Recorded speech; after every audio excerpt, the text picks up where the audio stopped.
ఆశ్చర్యకరమైన బైబిల్ పాఠముగా యెషయా గ్రంథము 54వ అధ్యాయం చదువుకుందాము. గుడ్రాల పిల్లలు కనని దాన జయగీతమెత్తుము, ప్రసవ వేదన పడని దాన జయకీర్తననెత్తి ఆనందపడము.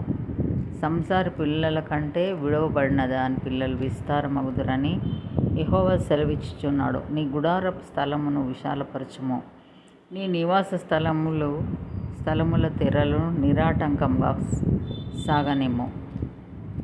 నీ త్రాళ్లను పొడుగు చేయుము, నీ మేకులను దిగగొట్టుము. కుడివైపునకు ఎడమవైపునకును నీవు వ్యాపించెదవు. నీ సంతానము అన్యజనముల దేశమును స్వాధీనపరచుకొనును. పాడైన పట్టణములను నివాస స్థలములుగా చేయును. భయపడకుము, నీవు సిగ్గుపడనక్కర్లేదు. అవమానమును తలంచకుము, నీవు లజ్జపడనక్కరలేదు. నీవు నీ బాల్యకాలపు సిగ్గును మరచుదువు, నీ వైధవ్యపు నిందను ఇక మీదట జ్ఞాపకం చేసుకొనవు. నిన్ను సృష్టించిన వాడు నీకు భర్తయే ఉన్నాడు. సైన్యములకు అధిపతియగు యెహోవా అని ఆయనకు పేరు. ఇశ్రాయేలు యొక్క పరిశుద్ధ దేవుడు నీకు విమోచకుడు. సర్వలోకమునకు దేవుడని ఆయనకు పేరు. నీ దేవుడు ఈ మాట సెలవిచ్చుచున్నాడు. విడువబడి దుఃఖాక్రాంతురాలైన భార్యను పురుషుడు రప్పించినట్లును,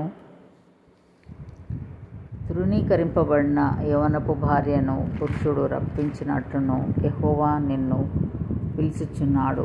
నిమిషమాత్రము నేను నిన్ను విసర్జించి తిని గొప్ప వాత్సల్యంతో నిన్ను సమకూర్చెదను. మహోద్రేకము కలిగి నిమిషమాత్రం నీకు విముఖుడనైతిని. నిత్యమైన కృపతో నీకు వాత్సల్యం చూపుదును అని నీ విమోచకుడగు యెహోవా సెలవిచ్చుచున్నాడు. నోవహు కాలమున జలప్రళయమును గూర్చి నేను చేసినట్లు చేయుదును.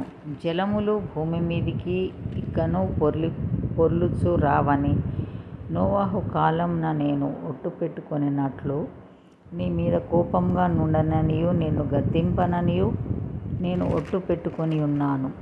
పర్వతములు తొలగిపోయినను, మెట్టలు తత్తరిల్లినను నా కృప నిన్ను విడిచిపోదు. సమాధాన విషయమైన నా నిబంధన తొలగిపోదు అని నీ యందు జాలిపడు యెహోవా సెలవిచ్చుచున్నాడు. ప్రయాసపడి గాలివాన చేత కొట్టబడి ఆదరణ లేకయున్నదానా, నేను నీలాంఛనములతో నీ కట్టడమును కట్టుదును, నీలములతో నీ పునాదులను వేయుదును, మాణిక్యం అన్నులతో నీ కోట కొమ్ములను, సూర్యకాంతములతో నీ గుమ్మములను కట్టుదును. ప్రశస్తమైన రత్నములతో నీకు సరిహద్దులు ఏర్పరచుదును.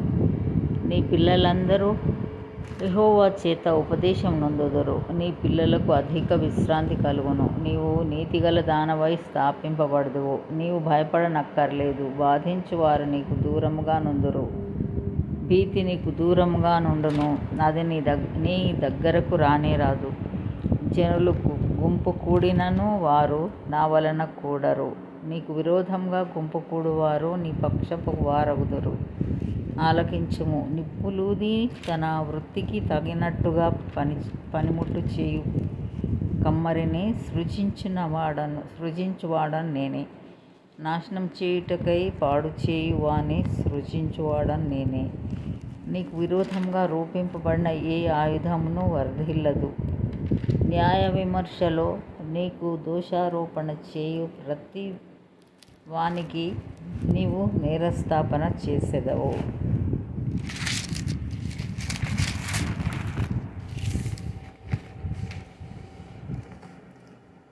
యెహోవా యొక్క సేవకుల నీతి నా వలన కలుగుచున్నది. ఇది వారి స్వాస్థ్యం. ఇదే యెహోవా వాక్కు. ఇంతటితో ఈ దినం కొరకైన బైబిల్ పాఠము సారీ.